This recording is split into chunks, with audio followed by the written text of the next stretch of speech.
klarifikasi. Ini tanggung jawab siapa? Bapak malu nggak sih? Apakah saya dengar permintaan maaf yang benar terjadi? Seolah-olah sekarang.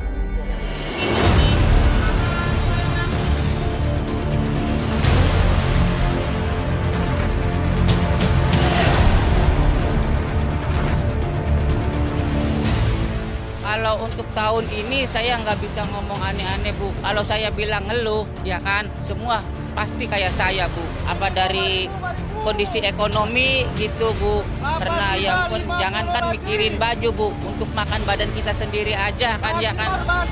Belum bisa nyukupin segitu.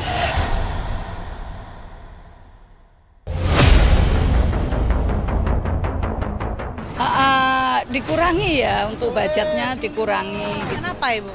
Ya karena pengeluaran kan terlalu banyak ya untuk ini kan banyak sekali, terutama ibu-ibu tahu sendirilah kalau untuk apalagi untuk bulan puasa ini kan banyak pengeluaran.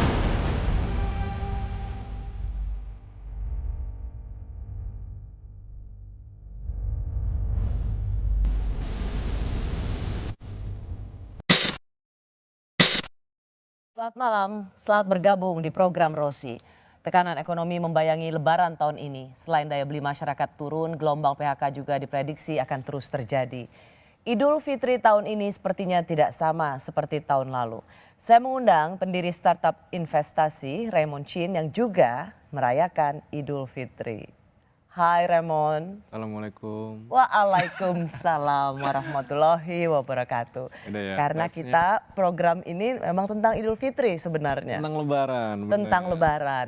Raymond Chin merayakan Lebaran. Ya, dan tidak akan mualaf. Itu ramai sekali loh waktu itu di sosial media Raymond Chin. Yeah. Saya tidak akan mualaf. Karena memang udah. Saya sudah muslim dari lahir. Tapi ngerti sih, soalnya persepsi masyarakat kan yang beretnis Tionghoa itu kan mukanya Kristenable banget. Kayaknya nggak mungkin. Kristenable banget. Nggak mungkin kayaknya agamanya Islam ya gitu ya. Jadi kayak oh ya udah kita mainin aja gitu sebagai kayak waktu itu mulainya sebagai joke sih. Karena awalnya tuh sebenarnya aku takut banget. Kayak di Indonesia tuh punya namanya religion trauma. Kita tuh saking ngelihat agama sebagai yang tabu. Kalau misalnya salah sebut bisa dibilang penistaan. Kalau misalnya ini Islam tapi kok nggak sholat gitu. Judgementnya itu keras banget gitu loh. Tapi waktu itu akhirnya gara-gara keceplosan di satu podcast sampai ada Raymond Chin Islam. Akhirnya orang banyak mempertanyakan. Ternyata benar prediksinya. Waktu itu bilang loh Islam tapi kok sholatnya mana nggak pernah dipost. Loh kok kayaknya dia mualaf dari sebelumnya. Nah orang udah berpikiran liar gitu. Padahal harusnya agama kan jadi kepercayaan pribadi gitu. Ya. Untuk seorang Raymond itu kayak hal-hal seperti ini orang mengintervensi terus membincangkan agama orang gitu. Itu sesuatu yang mengganggu nggak? Sebenarnya iya. Karena semakin orang mengintervensi, orang-orang tuh jadi makin nggak mau pelajarin lebih dalam. Karena itu salah satu reason aku tuh kayak aku Islam dari lahir. Tapi bener-bener belajar itu baru beberapa tahun terakhir ini pas akhirnya dikenalin dan kita bikin program bareng sama Ustadz Felix gitu. Karena sebelumnya mau belajar pun tuh takut dijudge. Misalnya kita mau coba baca nih, tapi kita salah ngomong. Alah gitu doang kok nggak bisa, gitu doang nggak bisa. Itu tuh jadi kayak problem yang bisa menjalar ke seluruh masyarakat Indonesia gitu. Misalnya ada yang tertarik pelajarin sebuah agama, dia lagi mencari spiritualnya gitu. Tapi dia tahu dia berdosa banget. Dia jadi kayak, aduh bakal dijudge nggak ya, bakal kan. Dan itu bikin orang jadi nggak mau belajar gitu. Karena orang yang nggak mau belajar dan mencari informasi, ya dari situlah warganya tuh stuck di sana. Dan itu tuh lumayan mengganggu. Jadi nama Raymond Chin itu memang nama aslimu atau khusus nama panggung? Banyak yang kira nama panggung ya, itu nama asli. Nama asli? Jadi nama lengkapku tuh Raymond Surya Chin. Nah, mama, Suryanya tuh dari mama, Surya Ningsih. Nah, papa tuh namanya Chin Kek Fu. Chin Kek Fu? Chin Kek Fu, bukan orang Indonesia. Nah, mama Jogja Tulen, makanya asal-usul namanya kayak gitu. Oh, wong Jogja toh. Aku iso basa Jawa sithik-sithik wae. Iso bahasa Jawa. Iso. Oh, jadi ayah Tionghoa, ibu seorang Jawa, dan Raymond Chin adalah seorang Muslim. Seorang Muslim Tionghoa. Seorang Indo Muslim kalau Tionghoa. katanya. Cindo Muslim. Cindo Muslim. Biasanya kalau dikenalkan nama kamu memperkenalkan diri namanya Raymond Chin dan kemudian orang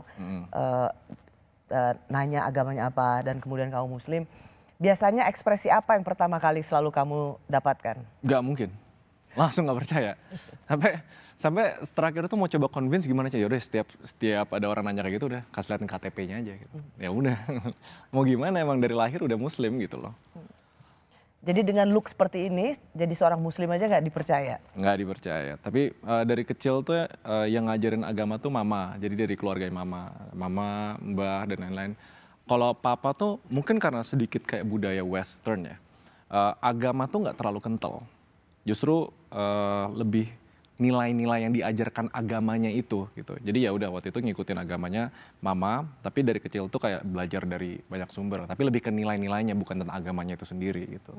Saya termasuk yang cukup terkejut karena Oh, ada ya? foto Raymond dengan Eyang, dengan nenek yang di Mbah. Jogja waktu itu, dan ini adalah neneknya Raymond. Heeh. Jadi orang Jogja ya. Orang Jogja, Jogja Orang- Tulen. Dan kalau ngobrol sama nenek juga pakai bahasa Jawa. Seringnya bahasa Jawa. Seringnya Coba bahasa ceritakan sekali lagi Raymond Oh, tentang foto ini. So cute. Iya, Mbah tuh kebanyakan di Jogja, tapi belakangan ini sering di rumah di Cikarang juga gitu. Cuma belakangan itu karena umurnya kali ya, jadi belakangan itu makin komunikasinya tuh bahasa halusnya masih lebih pelan-pelan. Jadi ngajarin aku juga harus belajar lebih sabar gitu loh. Makanya ya nggak banyak sih yang bisa diceritain in detail ya. Tapi foto ini rasanya indah sekali karena mungkin kalau tidak pakai caption ini adalah mbah atau nenek, nggak ada yang percaya bahwa itu Benar. adalah neneknya seorang Raymond Chin. Biasanya kalau saya ngobrol dengan teman-teman keturunan Tionghoa begitu dan mereka non Muslim, mereka selalu merasa dirinya double minority, Benar. minoritas ganda. Dan itu rasanya tidak terjadi pada seorang Raymond Chin Ya. karena Tionghoa dan Muslim sebagai privilege. Tapi kalau saya dengar ceritanya dari Raymond malah kemudian seperti tidak dianggap belong atau ada di tempat ini dan juga tidak dianggap belong ke tempat selanjutnya. Gimana menjelaskan status yang selalu diganggu oleh netizen seperti ini? Karena dari kecil tuh ya mungkin karena mix culture barat ya. Kayak agama, sebelum agama, religion, aku tuh pelajarin spiritual dulu. Kalau spiritual kan mesti ada koneksi personal ya. So dari kecil ngeliat agama tuh harusnya kayak, ya ini sesuatu yang jangan diusik-usik orang lain gitu. It's not other people to judge kalau misalnya kita mukanya Christianable ternyata Islam, ternyata ada yang mukanya Islam banget tapi dia ternyata Buddha. Jadi kayak kita harus ada empatinya lah, bahwa religion is supposed to be personal. Tapi waktu itu yang bikin kesel banget itu growing up, topik agama di Indonesia itu banyak bikin orang trauma. Misalnya mereka di satu sering kejadian itu pas kecil, pas dari SD, SMP, SMA. Kan namanya orang mengajarkan agama tuh kita nggak bisa tahu ya cara dia mempersepsikannya gimana gitu. Sampai dibilang, kalau misalnya kalian nggak ikut ini, kalian bakal masuk neraka. Kalau kalian nggak selamatin teman kalian bakal sedih nggak lihat teman kalian masuk neraka gitu. Agama tuh dilihat jadi kayak hukum hidup dan mati gitu. Jadi lebih menyeramkan daripada yang seharusnya. Padahal agama tuh by principle kalau lihat secara pragmatis itu cuma sebenarnya dua tujuannya. Satu, memberi manfaat untuk diri sendiri, ketenangan, kepercayaan. Terus gimana cara kita memberi manfaat ke orang lain. Somehow di tengah jalan kalau misalnya warga yang kurang berpendidikan ya, mereka bakal ngelihat ini sebagai ini badge gua nih. Dan kalau misalnya orang nggak pakai ini, orang lain salah gitu. Ya. Sebenarnya itu yang harus dihapus sih di Indonesia. Jadi Menentukan ukuran agama dengan ukuran diri sendiri. Dan Benar. kalau itu tidak dilakukan maka dia berdosa.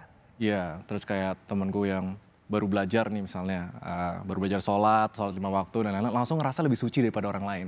Jadi punya hak untuk merendahkan orang lain. Nah, itu sebenarnya udah bukan bahasa agama lagi, tapi bahasa kemanusiaan.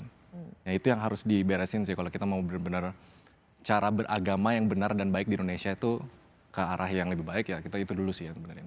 Jadi kalau aku boleh tanya, bagaimana menjelaskan seorang Raymond Chin yang merayakan Lebaran, seorang Muslim? Bagaimana kamu memaknai keislaman untuk seorang Raymond Chin? Kalau sekarang dorongan paling kuat itu gara-gara tahun lalu ada kejadian personal. Ini memperkuat statement bahwa agama itu supposed to be personal, spiritual. Jadi kalau misalnya tiap orang yang benar-benar real mendekati agama, dia tuh pasti ngalamin yang namanya proses transcendence atau pencerahan spiritual. Kalau dia nggak melakukan pencerahan, berarti ya dia mendalami dan mengerti agama aja, tapi belum tentu merasai banget. Ya, Dan- sekedar menjalankan ritual. Ritual. Nah, di Indonesia tuh banyak yang agama sekedar ritualistik. Tapi kita harus pelajarin dulu sebelum kita pencerahan spiritual, apa yang harus ada. Dan ternyata yang harus ada tuh krisis. Setiap manusia itu pasti ketemu krisis yang dia bikin ngerasa dia tuh udah di dalam ambang batasnya. Dan ujung-ujungnya pas kita sadar bahwa semua duniawi atau kita sebagai manusia ke manusia lain ke materi itu nggak bisa nge-solve apa problem yang kita lagi alami itu, baru biasanya dia akan mencari ke atas. Baru spiritualismenya kebangun. Jadi kayak Raymond sebagai umat muslim, first and foremost, Raymond adalah manusia yang memegang nilai-nilai spiritual. Bahwa ada hal-hal yang lebih besar daripada diri kita sendiri. Jangan kayak gede kepala nih. Jangan kayak semuanya it's all about you. Karena kalau misalnya kita jalani hidup tanpa ada purpose atau tujuan di luar dari diri kita sendiri, biasanya ya kalau aku bilang itu hidup yang sia-sia. Karena toh kan pas kita mati kita nggak bawa apa-apa. Yang kita tinggalkan cuma dampak yang kita berikan ke sekitar kita. Jadi konklusinya itu, Raymond sebagai umat muslim ya punya nilai-nilai spiritual itu. Ya, wow. Sebentar lagi kita akan lebaran, Idul Fitri. Apa yang biasa Raymond lakukan? Biasanya dulu pulang ke Jogja.